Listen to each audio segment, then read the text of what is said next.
के बाबा पास हो, मेरे संग संग रहते सदा, देते ये एहसास हो, आँखों के सामने हो ना हो, मेरे दिल के बाबा पास हो, आँखों के सामने हो ना हो।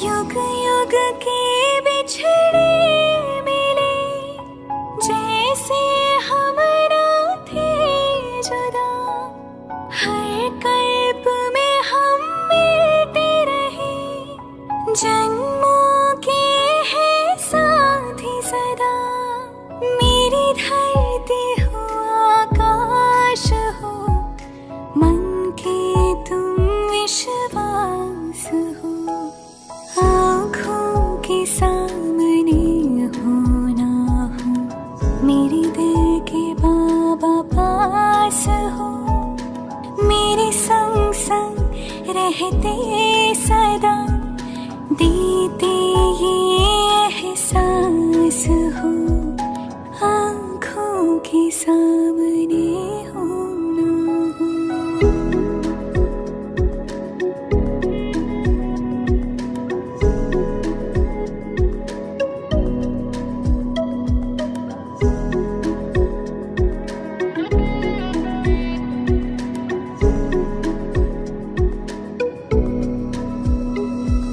सूरज के संग जैसी किरणें, नहीं चांद से चांदनी दूर, शिव शक्ति का ऐसा मिलन, तुम बिन मेरा नहीं वजूद, मधुबन क्यों ना बने मन मेरा, भगवान का जिसमें वास हो, आँखों के सामने हो ना हो, मेरे दिल के बाबा पास हो, मेरे संग संग रहते सदा, देते ये एहसास हो, आँखों के सामने हो ना हो।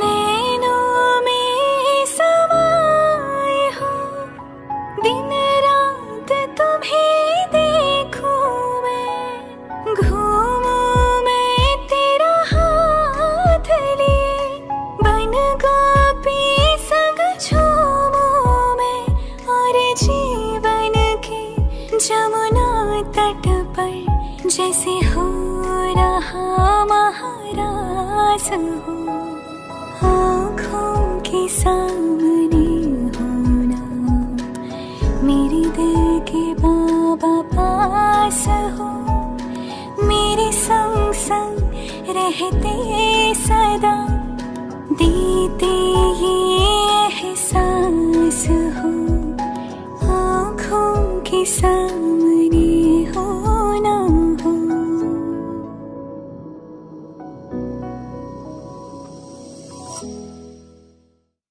Om Shanti.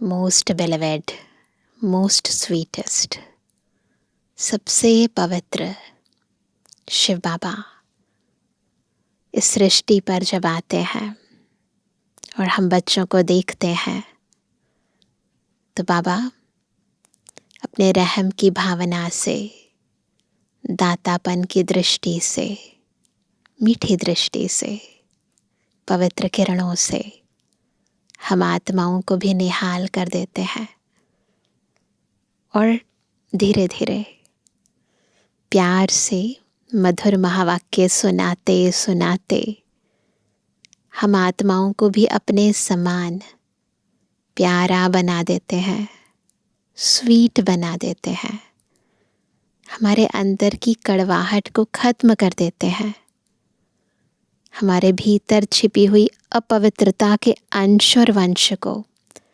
अपनी शक्तिशाली किरणों से भस्म कर देते हैं और अपने समान पावन बनाकर, देह और दुनिया से छुड़ाकर अपने साथ पवित्र धाम ले जाते हैं। और इस प्रक्रिया के अंदर आत्मा इतना सहज भाव से परिवर्तन हो जाती है कि उसके परिवर्तन से ये सृष्टि भी परिवर्तन हो जाती है।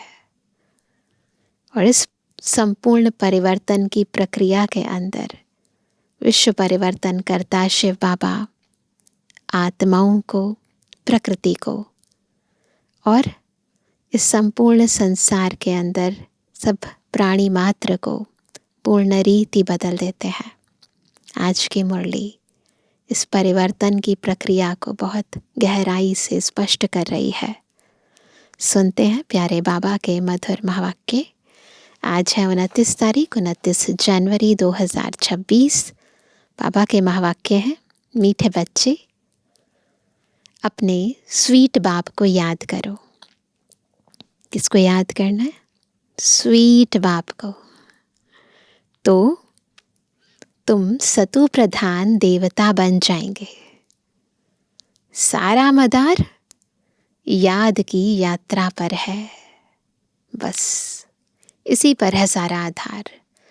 जितना इस यात्रा में रहेंगे, मन बुद्धि ऊपर ऊपर सबसे ऊपर जाती रहेगी, आगे बढ़ते रहेंगे, तो क्या होगा? आत्मा सतुप्रधान देवता बन जाएगी।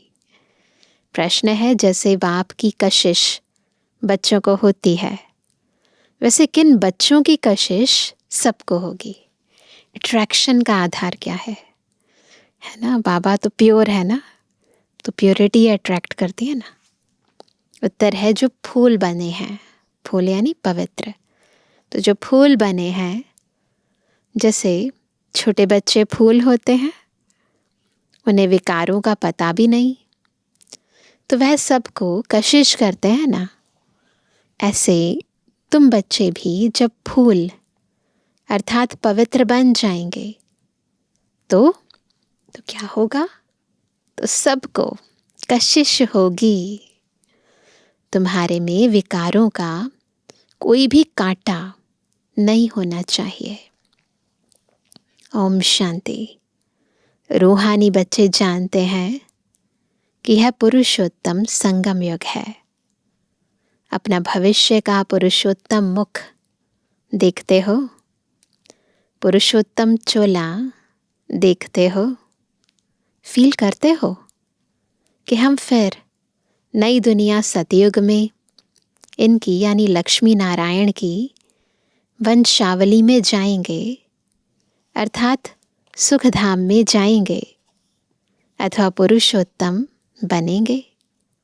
बैठे बैठे यह विचार आते हैं। स्टूडेंट जो पढ़ते हैं, तो जो दर्जा पढ़ते हैं वह ज़रूर बुद्धि में होगा ना। जिस भी लेवल की पढ़ाई पढ़ रहे हैं तो बुद्धि में होगा ना, मैं बैरिस्टर या फलाना बनूंगा। वैसे तुम भी जब यहाँ बैठते हो तो यह जानते हो हम विष्णु डायनेस्टी में जाएंगे, है ना।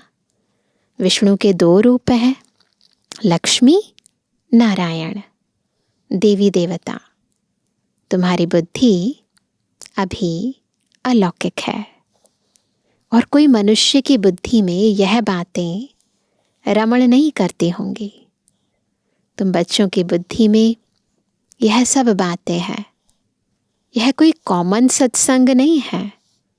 यहाँ बैठे हो, समझते हो, सत बाबा जिसको शिव कहा जाता है, उनके संग में बैठे हैं।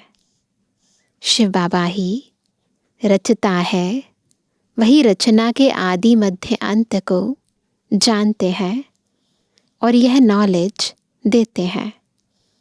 जैसे कि कल की बात सुनाते हैं, इतना स्पष्टता से बताते हैं जैसे कल की बात है। यहाँ बैठे हो तो यह तो याद होगा ना कि हम आए हैं रीजुवनेट होने, अर्थात यह शरीर बदल देवता शरीर लेने। आत्मा कहती है हमारा यह तमो प्रधान पुराना शरीर है, इसे बदलकर ऐसा लक्ष्मी नारायण बनने का है ना। ऐसे अंदर आता है, हाँ ये वाला शरीर कितना पुराना है, खराब है, इसमें बीमारियां हैं, बुराइयां हैं, इसके बाद मुझे बाबा वो वाला शरीर चाहिए। कौन सा? लक्ष्मी नारायण वाला। एम ऑब्जेक्ट कितनी श्रेष्ठ है। पढ़ाने वाला टीचर ज़रूर पढ़ने वाले स्टूडेंट से होशियार होगा ना। पढ़ाते हैं, अच्छे कर्म सिखलाते हैं तो ज़रूर ऊंच होगा ना, है ना। इतना बड़ा बनाते हैं बाबा तो ऊंचे से ऊंचा होगा, तभी तो बना देते हैं। तुम जानते हो हमको सबसे ऊंच ते ऊंच भगवान पढ़ाते हैं। भविष्य में हम सो देवता बनेंगे। नशा चढ़ा सभी को? हम जो पढ़ते हैं सो भविष्य नई दुनिया के लिए, और कोई को नई दुनिया का पता भी नहीं है और हम उसकी तैयारी कर रहे हैं। तुम्हारी बुद्धि में अब आता है यह लक्ष्मी नारायण नई दुनिया के मालिक थे, तो ज़रूर फिर रिपीट होगा। तो बाप समझाते हैं तुमको पढ़ाकर मनुष्य से देवता बनाता हूँ। देवताओं में भी ज़रूर नंबरवार होंगे। बना तो सबको रहे हैं बाबा, लेकिन नंबरवार बन रहे हैं। दैवी राजधानी होती है ना, केवल राजा रानी नहीं होते, राजधानी होती है ना, है ना। नंबरवार है सारे। तुम्हारा सारा दिन यही ख्यालात चलता होगा कि हम आत्मा है। चलता है सभी का ये ख्याल। हमारी आत्मा जो बहुत पतित थी, स्व पावन बनने के लिए पावन बाप को याद करती है। याद का अर्थ भी समझना है। आत्मा याद करती है अपने स्वीट बाप को। बाप खुद कहते हैं बच्चे मुझे याद करने से तुम सतु प्रधान देवता बन जाएंगे। सारा मदार याद की यात्रा पर है। बाप ज़रूर पूछेंगे ना, बच्चे कितना समय याद करते हो? याद करने में ही माया की लड़ाई होती है। तुम खुद समझते हो यह यात्रा नहीं, परंतु जैसे कि लड़ाई है। फीलिंग आती है ना। इसमें विघ्न बहुत पड़ते हैं। इसे यात्रा नहीं है, लड़ाई है। हम आगे बढ़ने की कोशिश करते हैं, माया आ जाती है सामने से। याद की यात्रा में रहने से ही माया विघ्न डालती है। अच्छा काम करते हैं ना तो बुराई सामने आ जाती है लड़ने के लिए, क्योंकि रावण राज्य चल रहा है ना। अर्थात याद भुला देती है। यात्रा में रहने से माया विघ्न डालती है, यानी याद भुला देती है। कहते भी हैं बाबा हमको आपकी याद में रहने में माया के तूफान बहुत लगते हैं। नंबर 1 तूफान है, कौन सा तूफान है सबसे ज़्यादा जो लगता है? देह अभिमान का। फिर है काम, क्रोध, लोभ, मोह। आज काम का तूफान, कल क्रोध का तूफान, लोभ का तूफान आया। आज हमारी अवस्था अच्छी रही, कोई भी तूफान नहीं आया। याद की यात्रा में सारा दिन रहे, बड़ी खुशी थी। तो ऐसे क्या हो जाता है, ऊपर नीचे चलता रहता है। बाबा को बहुत याद किया, याद में प्रेम के आंसू बहते रहते हैं। बाप की याद में रहने से तुम मीठे बन जाएंगे। तुम बच्चे यह भी समझते हो कि हम माया से हार खाते खाते कहाँ तक आकर पहुँचे हैं। बच्चे हिसाब निकालते हैं, कल्प में कितने मास कितने दिन हैं। बुद्धि में आता है ना, अगर कोई कहे लाखों वर्ष आयु है तो फिर कोई हिसाब थोड़े ही कर सके। फिर तो अकाउंट रखना मुश्किल हो जाए ना, कैसे पता चले, है ना। लाखों वर्ष तो बहुत हो जाते हैं। बाप समझाते हैं यह सृष्टि का चक्र फिरता रहता है। इस सारे चक्र में हम कितने जन्म लेते हैं, कैसे डायनेस्टी में जाते हैं, यह तो जानते हो ना। यह बिल्कुल नई बातें, नई नॉलेज हैं नई दुनिया के लिए। नई दुनिया स्वर्ग को कहा जाता है। तुम कहेंगे हम अभी मनुष्य हैं, देवता बन रहे हैं। देवता पद है ऊंच।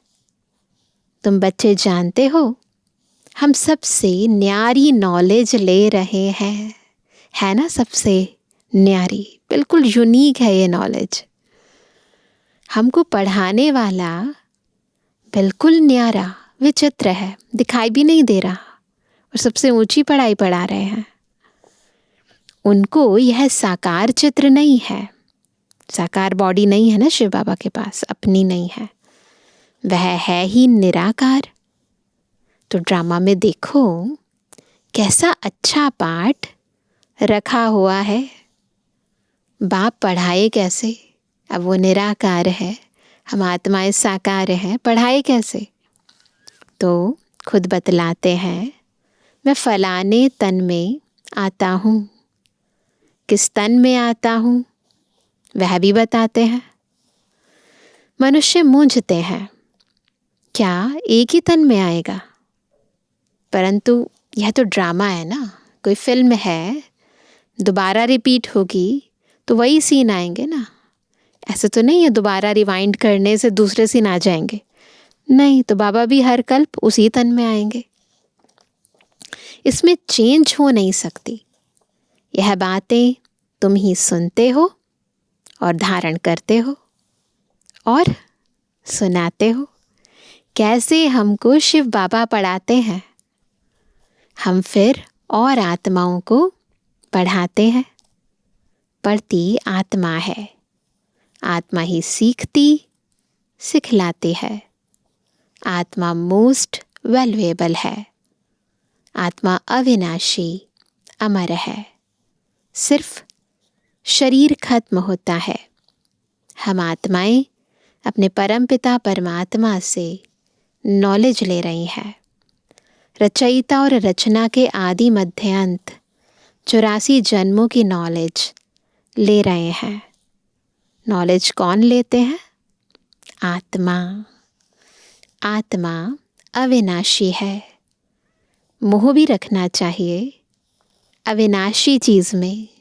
मोह उसमें रखेंगे तो फिर क्या होगा? अविनाशी में मोह रखा है तो प्राप्ति होगी, हर पल प्राप्ति होगी। विनाशी में रखेंगे तो बहुत दुख होगा। तो बाबा कहते हैं अविनाशी में मोह रखना है, न कि विनाशी चीज़ में। इतना समय तुम विनाशी देह में मोह रखते आए हो, अभी समझते हो हम आत्मा है, शरीर का भान छोड़ना है। कोई कोई बच्चे लिखते भी हैं मुझ आत्मा ने यह काम किया, है ना। इस कॉन्शियसनेस को इमर्ज रूप में रखने के लिए, सदा स्मृति में रहने के लिए लिखते हैं मुझ आत्मा ने ये काम किया, मैं आत्मा इस आत्मा से ये बात करती हूँ। तो बाबा कहते हैं मुझ आत्मा ने आज यह भाषण किया, मुझ आत्मा ने आज बहुत बाबा को याद किया। ऐसे करते हैं प्रैक्टिस। वह है सुप्रीम आत्मा, नॉलेजफुल। तुम बच्चों को कितनी नॉलेज देते हैं। मूल वतन, सूक्ष्म वतन को तुम जानते हो, सारी दुनिया में बड़े से बड़ा विदुषी भी जो नहीं जानता वो हम जानते हैं। मनुष्यों की बुद्धि में तो कुछ भी नहीं है। तुम्हारी बुद्धि में है। रचता कौन है? इस मनुष्य सृष्टि का क्रिएटर गाया जाता है तो ज़रूर कर्तव्य में आते हैं। तुम जानते हो और कोई मनुष्य नहीं जिसको आत्मा और परमात्मा बाप याद हो। बाप ही नॉलेज देते हैं कि अपने को आत्मा समझो। तुम अपने को शरीर समझ उल्टे लटक पड़े हो। है आत्मा, सोच रहे हैं शरीर, तो उल्टे हो गए ना। है हम आत्मा, शरीर को चला रहे हैं और सोच क्या रहे हैं हम शरीर हैं और हमारी आत्मा है, तो बिल्कुल उल्टा हो गया ना। तो बाबा कहते हैं उल्टे लटक पड़े हो। आत्मा सतचित आनंद स्वरूप है। आत्मा की सबसे जास्ती महिमा है। एक बाप के आत्मा की कितनी महिमा है ना। भगवान की महिमा कितनी है ना। भक्ति में भी कहते हैं ना कि सागर को स्याही बनाओ, धरती को कागज़ बनाओ, जंगल की लकड़ी को कलम बनाओ। सरस्वती बैठकर भी अगर उसकी महिमा लिखे तो वो भी कम हो जाएगी। तो बाबा कहते इतनी महिमा है। वही दुख हरता सुख करता है। मच्छर आदि की तो महिमा नहीं करेंगे कि वह दुख हरता सुख करता है, ज्ञान का सागर है, जो कह देते ना सर्वव्यापी है, तो वह कहते उसकी महिमा तो नहीं करेंगे ना। नहीं, यह बाप की महिमा है।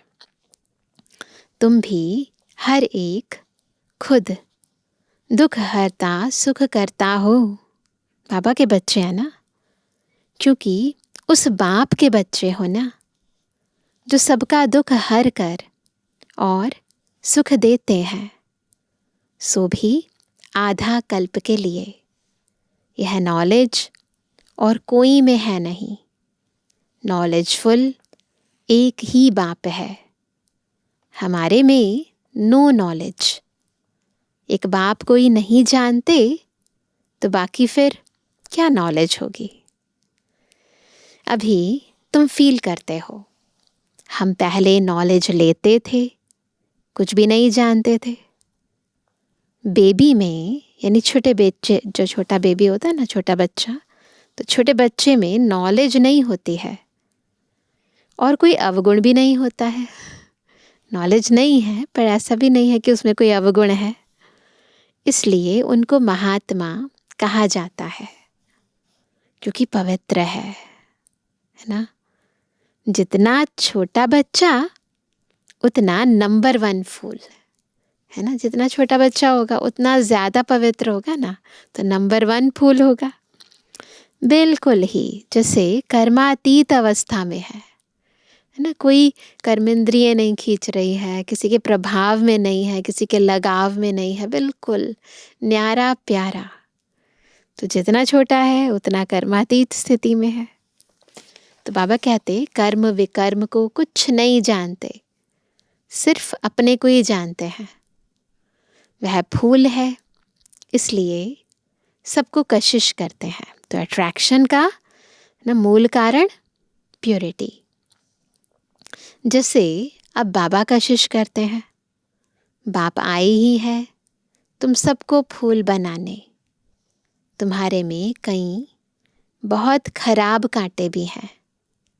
5 विकार रूपी कांटे हैं ना। इस समय तुमको फूलों और कांटों का ज्ञान है। अभी पता चलता है ना फूल क्या है, कांटे क्या है ना, दुख सुख क्या है, पवित्र अपवित्र क्या है। कांटों का जंगल भी होता है। बबुल का कांटा सबसे बड़ा होता है। उन कांटों से भी बहुत चीज़ें बनती हैं। भेंट की जाती है मनुष्यों की। तो ये एक तरह से अलंकृत भाषा है। कांटों से फूल बनाना ना, उसको एक तरह से भेंट करके बता रहे हैं। चुभते हैं वो, तो ये दुखदाई है, तो ये भेंट की जाती है। ऐसे कांटे हैं नहीं। बाप समझाते हैं इस समय बहुत दुख देने वाले मनुष्य कांटे हैं। इसलिए इनको दुख की दुनिया कहा जाता है, क्योंकि सब मनुष्य एक दूसरे को दुख दे रहे हैं ना। कहते भी हैं बाप सुखदाता है, माया रावण दुखदाता है। फिर सतयुग में माया नहीं होगी तो यह कुछ भी बातें नहीं होंगी। ड्रामा में एक पार्ट दो बारी नहीं हो सकता, एक पार्ट दो बारी नहीं हो सकता, एक ही बारी होगा। बुद्धि में है सारी दुनिया में जो पार्ट बजता है वह सब नया है ना। ऐसा लगता सब कुछ नया तरीके से ही हो रहा है, जबकि कल्प पहले भी ऐसा हो चुका है, लेकिन फिर भी फीलिंग तो ऐसी आती है ना जैसे सब चीज़ें नई अभी हो रही हैं। तुम विचार करो, सतयुग से लेकर यहाँ तक के दिन ही बदल जाते, एक्टिविटी बदल जाती।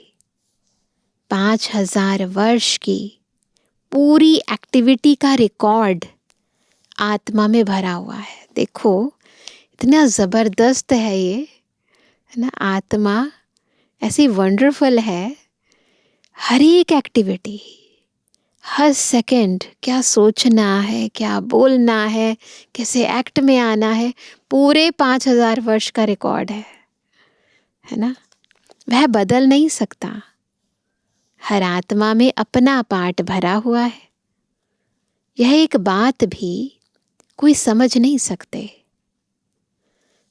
अभी आदि मध्य अंत को तुम जानते हो, यह स्कूल है ना। सृष्टि के आदि मध्य अंत को जानना है और फिर बाप को याद कर पवित्र बनने की पढ़ाई है। इनके पहले जानते थे क्या हमको यह बनना है? बाप कितना क्लियर कर समझाते हैं। तुम पहले नंबर में यह थे, फिर तुम नीचे उतरते उतरते अब क्या बन गए हो? दुनिया को तो देखो क्या बन गई है। कितने ढेर मनुष्य हैं। इन लक्ष्मी नारायण की राजधानी का विचार करो, क्या होगा? यह जहाँ रहते होंगे कैसे हीरे जवाहरातों के महल होंगे। बुद्धि में आता है, क्या आता है? अभी हम स्वर्गवासी बन रहे हैं। बुद्धि के नेत्र से फीलिंग आती है ना, देखते हैं जैसे विजन सामने आ जाता है। वहाँ हम अपने मकान आदि बनाएंगे। मकान भी क्या कहें, महल। ऐसे नहीं कि नीचे से द्वारिका निकल आएगी, नहीं नहीं, ऐसा नहीं होगा। जैसे शास्त्रों में दिखाया है, शास्त्र नाम ही चला आता है और तो कोई नाम रख नहीं सकते, यही नाम रहेगा कल्प कल्प। और किताब होती है पढ़ाई के, दूसरे नॉवेल्स होते हैं। बाकी इनको पुस्तक अथवा शास्त्र कहते हैं। वह है पढ़ाई के किताब। अलग अलग शब्द है ना, तो उनसे पता चल जाता है कि उनमें क्या होगा। शास्त्र पढ़ने वालों को भक्त कहा जाता है। भक्ति और ज्ञान दो चीजें हैं। अब वैराग्य किसका, भक्ति का या ज्ञान का? भक्ति से ही वैराग्य होगा ना।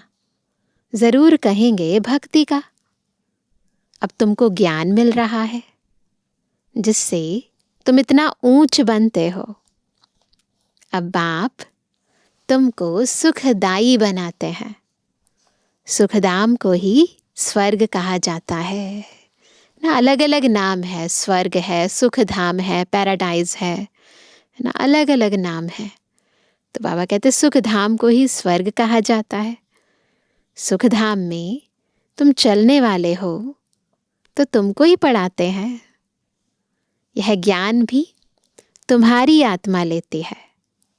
आत्मा का कोई धर्म नहीं है ना, आत्मा का कोई धर्म नहीं है। वह तो आत्मा है। फिर आत्मा जब शरीर में आती है तो शरीर के धर्म अलग होते हैं।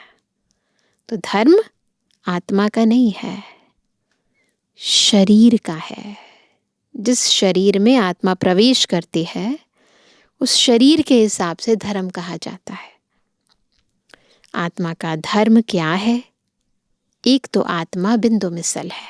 धर्म यानी धारणा। तो आत्मा एक तो बिंदु मिसल है और शांत स्वरूप है, सुख स्वरूप है, आनंद स्वरूप है। यह आत्मा की ओरिजिनल धारणाएं हैं।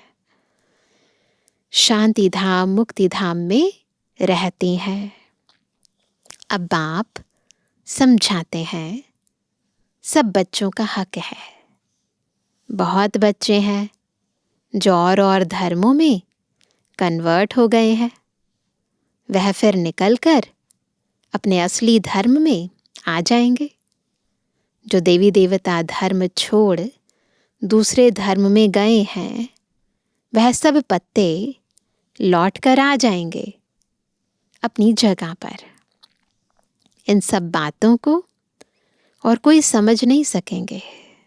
ये जो अलंकृत भाषा है ना, पत्ते, पेड़, ये सब हम समझ पाते हैं, कांटे, फूल, है ना, अभी समझ पाते हैं। पहले पहले तो बाप का परिचय देना है। किसी को भी समझाते हैं तो पहले बाबा का परिचय देना है। इनमें ही सब मूंझ पड़े हैं।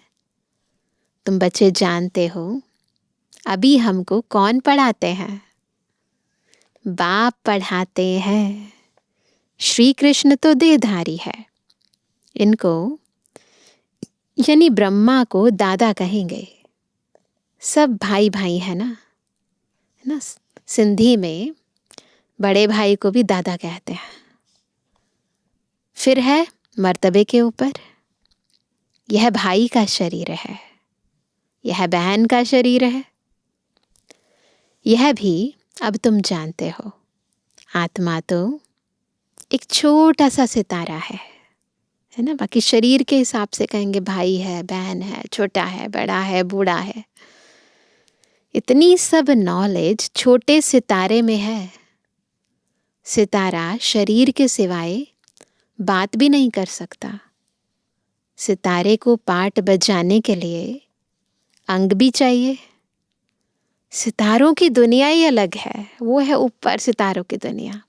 जब सितारे नीचे आते हैं तो अंतर की शक्तियों को, गुणों को प्रकट करने के लिए पंच तत्वों की प्रकृति से निर्मित शरीर चाहिए। बाबा कहते हैं फिर सितारे को पाट बजाने के लिए अंग भी चाहिए। सितारों की दुनिया ही अलग है। फिर यहाँ आकर आत्मा शरीर धारण करती है। वह है आत्माओं का घर।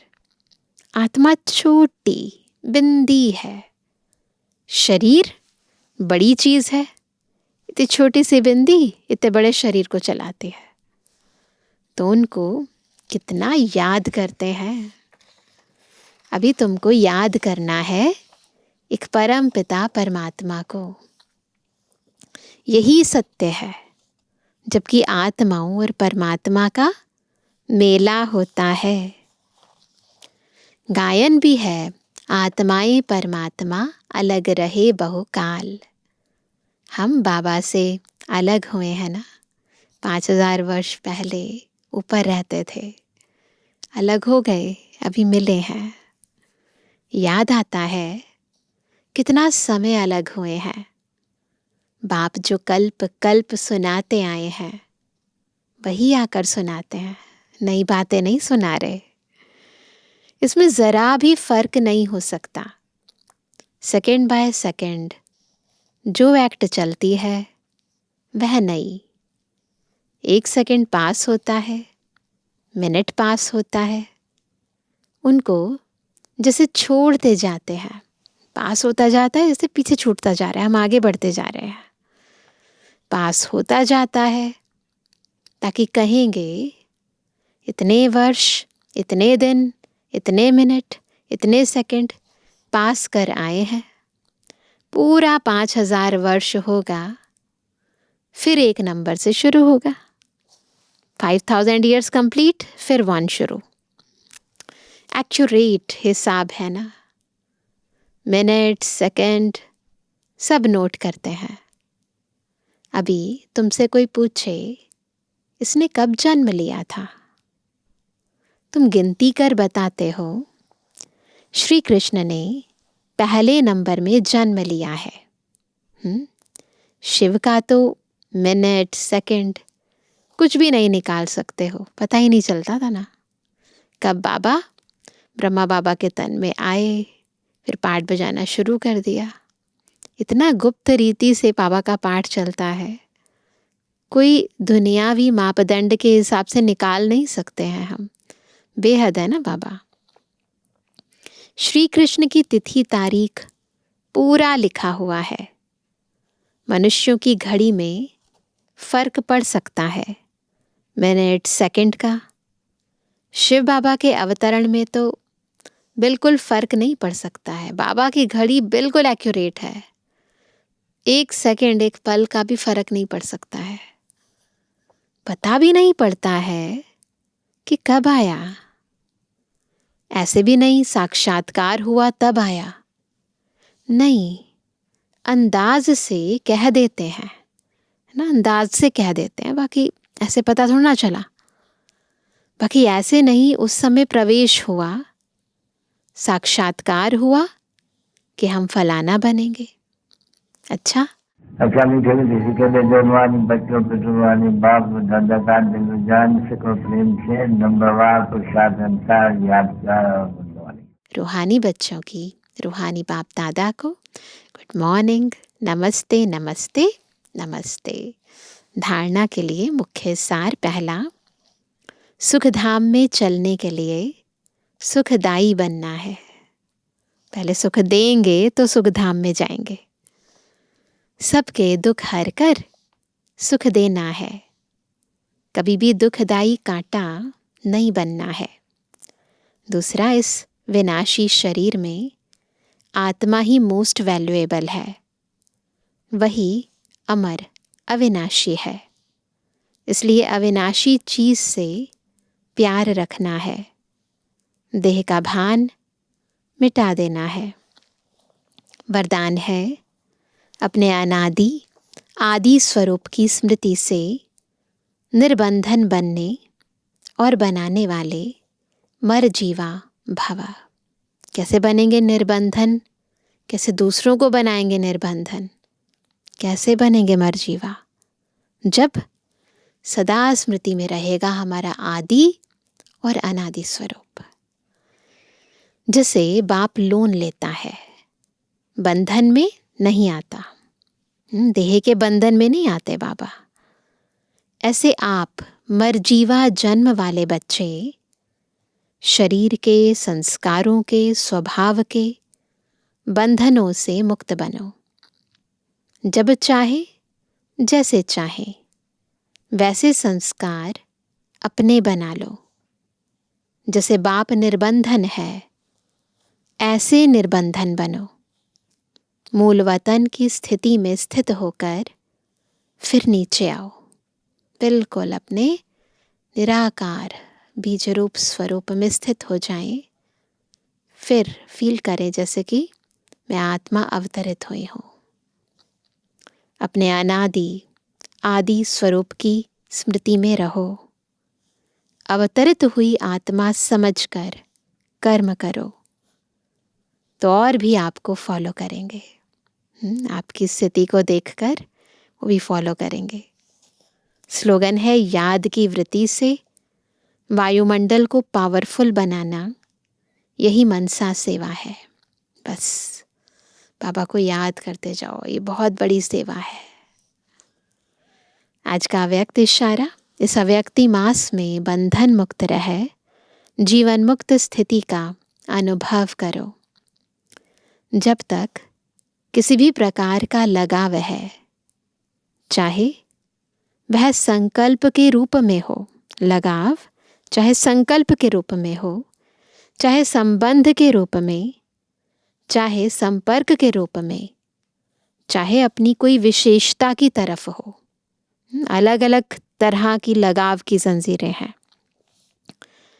कोई भी लगाव बंधन युक्त कर देगा। वह लगाव अशरीरी बनने नहीं देगा और वह विश्व कल्याणकारी भी बना नहीं सकेगा। इसलिए पहले स्वयं लगाव मुक्त बनो, तब विश्व को मुक्ति व जीवन मुक्ति का वर्षा दिला सकेंगे। तो अपने इन महीन लगाव की जंजीरों को चेक करना है और तोड़ देना है। अच्छा, ओम शांति।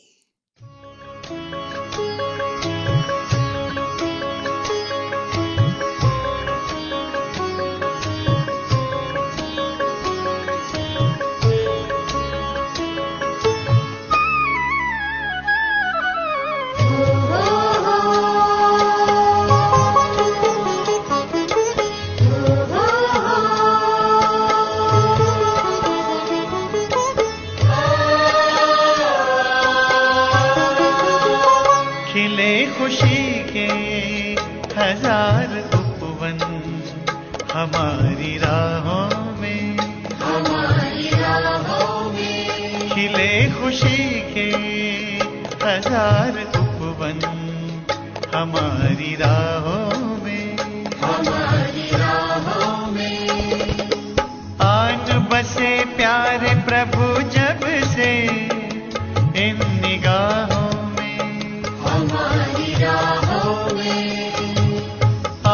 बसे प्यारे प्रभु जब से इन निगाहों में, हमारी राहों में खिले खुशी के हजार उपवन हमारी राहों में, हमारी राहों में।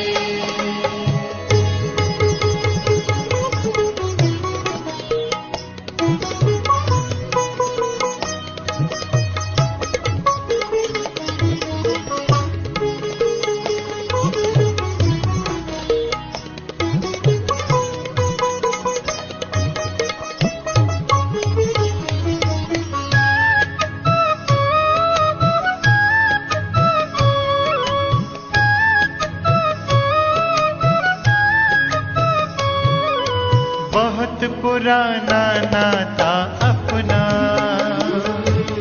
फिर भी लगता नया नया, बहुत पुराना नाता अपना फिर भी लगता नया नया। ऐ रूहानी जादूगर तो हमें बता दे किया है क्या, जादूगर तो हमें बता दे किया है क्या। हुई मेरी खुशहाल जिंदगी प्रभु पनाहों में, हमारी राहों में। ओ हुई मेरी खुशहाल जिंदगी प्रभु पनाहों में, हमारी राहों में। खिले खुशी के हजार उपवन हमारी राहों में, हमारी राहों में।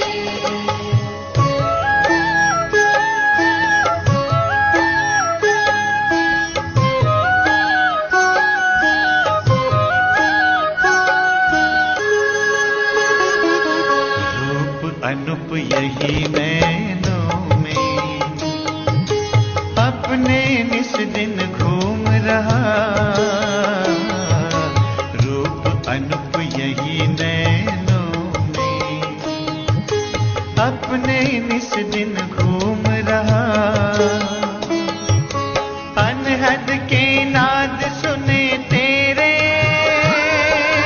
अंतर आनंद समा रहा, अनहद के नाद सुने तेरे अंतर आनंद समा रहा। सबको बुलाए तुझसे मिलाए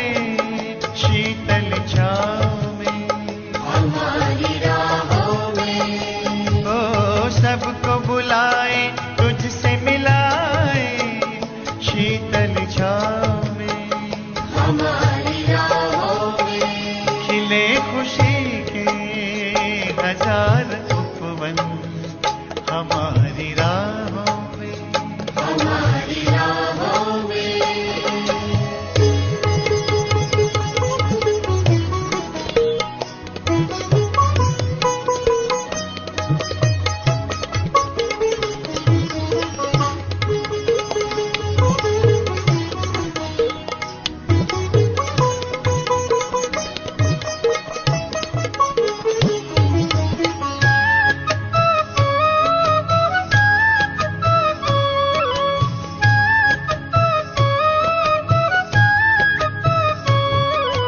गहने गुणों के हम पहने, हीरा हमें बनाया है। गहने गुणों के हम पहने, हीरा हमें बनाया है। पवित्रता के मोती भर के मस्तक को चमकाया है। पवित्रता के मोती भर के मस्तक को चमकाया है। किरण किरण उतर उतर बिखर गई सभी दिशाओं में, हमारी राहों में। ओ किरण किरण उतर उतर बिखर गई सभी दिशाओं में, हमारी राहों में। खिले खुशी के